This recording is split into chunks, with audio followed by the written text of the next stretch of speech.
expats! Welcome back to another brand new video, guys. Hi guys! Welcome for today's video.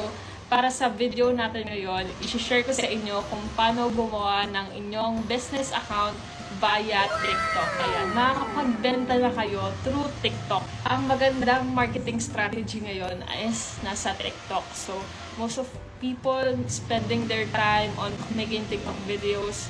Ayan, lalo yung mga Shopee Budol, mga live selling sa TikTok, ayan, marami pang iba. So, ngayon, si TikTok, pwede na kayong mag-shop via TikTok. Hindi nyo na kailangan lumabas ng TikTok app para lang bumili ng mga items. Kasi through TikTok, makakapag-shopping na kayo. Ayan, para naman sa mga business owner dyan, ayan, it's your time to shine. Maganda tong business strategy, guys. Kasi through TikTok, madami talaga kayong may engage ng mga customers dito. Basta maganda lang yung mga video presentation nyo, maganda yung pagkakapresent nyo ng mga items, yung mga products. That is a good marketing strategy. Hello guys! So sa mga hindi nakakaalam, pwede na pong magtinda sa TikTok. You can apply your TikTok account into a business TikTok account. Punta lang kayo dito sa seller.tiktok.com para makapag-apply tayo ng ating TikTok shop. And then click Asia Seller and Philippines Seller. Since nasa Philippines tayo, and magla-login tayo dito or sign up kung wala ka pa. So, log in with TikTok since ang gamit kong TikTok is through Facebook.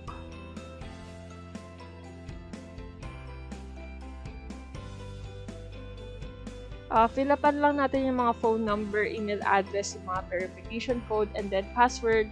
Once na gawa na natin yan, may makikita tayo dito, welcome to Philippines site and start selling. So, dito, meron kang must-do mission. Ito muna yung mga gagawin natin para makapag-set up tayo ng account, which is verify document and upload a one product. So, let's verify our document. Dito, maglalagay lang tayo ng business type natin, which is individual.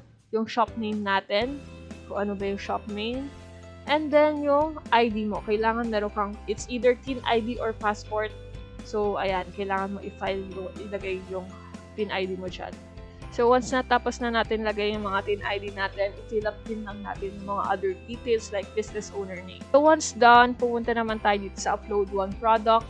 And let's set up your shop first before adding products. Ayan, lagay tayo dito ng contact person, yung mobile number, and then yung pick-up address kung saan pipick upin yung items.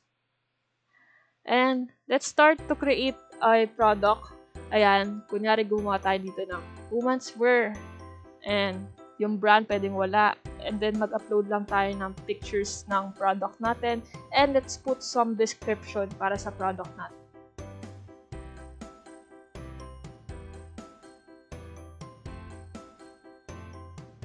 Sa mga nakalagay na optional, leave it blank lang.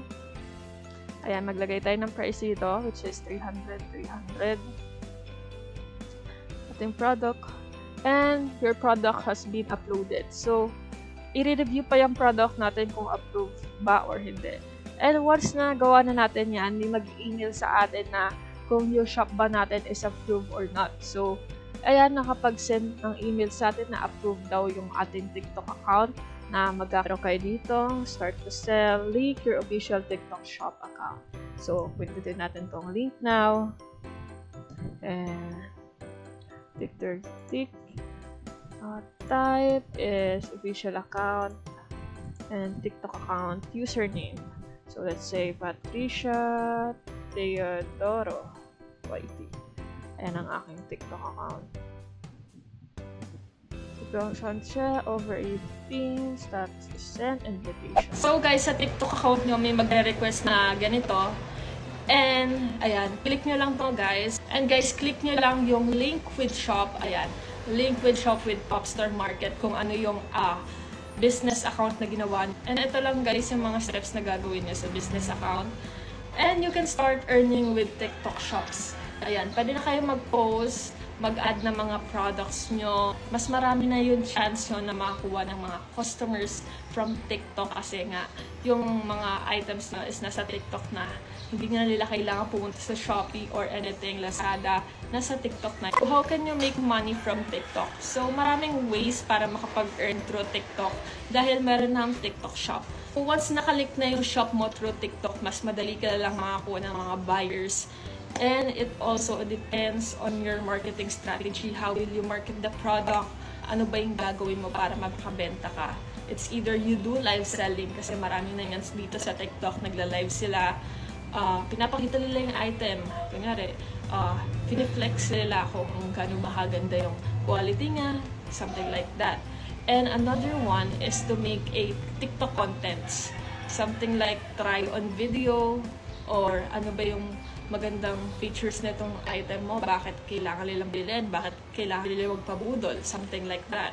Ayun, since makikita nila yung video mo, punta lang sila sa profile mo, they can add to cart their products, yung products na yun, and ganun, dun ka na makakuha ng market mo or yung mga customer mo. Itong magandang opportunity para sa may mga small business na gustong maka-gain ng mga customers through TikTok. And anyways guys, thank you guys for watching. I hope you guys like this video.